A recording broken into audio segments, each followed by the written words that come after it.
سارے واقعات ہوئے ہیں یہ کرامت کے طور پہ, بہت سارے نہیں تو چند واقعات ہوئے ہیں. تو جب عیسیٰ علیہ السلام کی امت میں ہو سکتے ہیں تو محمد صلی اللہ علیہ وسلم کی امت میں کیوں نہیں ہو سکتے؟ تو اب کیا ہوا کہ وہ جو بچہ تھا اس نے وہ ماں کی گود میں بولا اور کہا اے ماں گھبرا مت, یہ دیکھنے میں آگ ہے, حقیقت میں یہ جنت کا باغ ہے. یہ اللہ کی طرف سے حوصلہ ملتا ہے جب انسان قربانی دیتا ہے. تو ماں نے اس بچے کو لے کے اس آگ میں چھلانگ لگا دی. تو اب میں جو اصل واقعہ بیان کرنا چاہ رہا تھا نا, یہ تو سارا یعنی تمہید لمبی ہو گئی. تو قرآن میں کہیں نہیں کہ پھر اس پر عذاب آیا بادشاہ پر, کچھ بھی نہیں ہے. کیا مطلب؟ دنیا میں وہ سب کیا ہو گئے؟ ناکام. اچھا وہاں ساحل ادیم بھی نہیں تھا. ساحل ادیم ہوتا تو کہتا ہے اسٹیٹ کے خلاف بغاوت کرو, مانگے مار رہے ہیں. وجہ کیا تھی بھائی؟ وہ ان کے پاس پاور نہیں تھی بادشاہ سے لڑنے کی. جب پاور نہیں ہوتی تو آپ کے پاس صبر کے علاوہ کوئی اور آپشن نہیں ہوتا.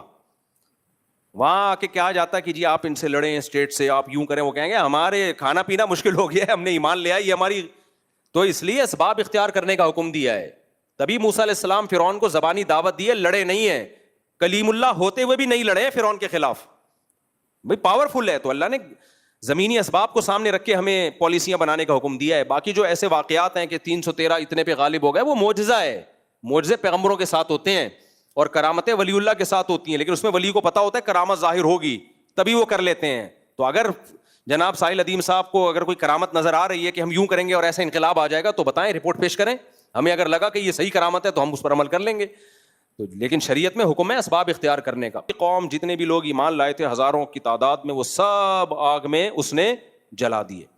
تو اب قرآن میں نہیں ہے کہ اس کا کوئی برا ہوا اس کے ساتھ. اللہ نے آخرت کی دھمکیاں دی ہیں. تو ایک عرب عالم نے اس پہ بڑی پیاری بات لکھی ہے کہ دنیاوی لحاظ سے وہ بادشاہ کامیاب ہو گیا, بغاوت کو اس نے, زبانی بغاوت, مسلح والی بغاوت نہیں, اس نے کچل دیا, کامیاب ہو گیا.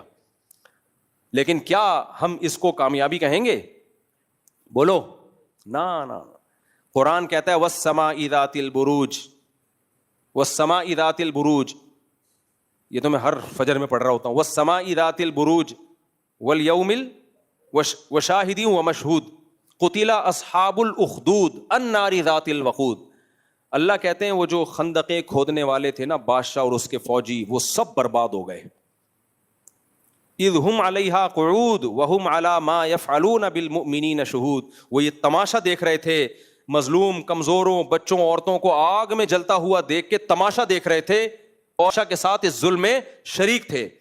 دنیا تو کہے گی یہ لوگ برباد ہو گئے, قرآن کہہ رہا ہے کون برباد ہو گیا؟ بادشاہ اور اس کے فوجی جو یہ ظلم دیکھ رہے تھے اپنی آنکھوں سے. انگریز دیکھے گا کہے گا کہاں برباد ہوئے بھائی, کامیاب ہو گئے, بغاوت کو کچل دیا انہوں نے. تو اس لیے اصل کامیابی کون سی ہے بھائی؟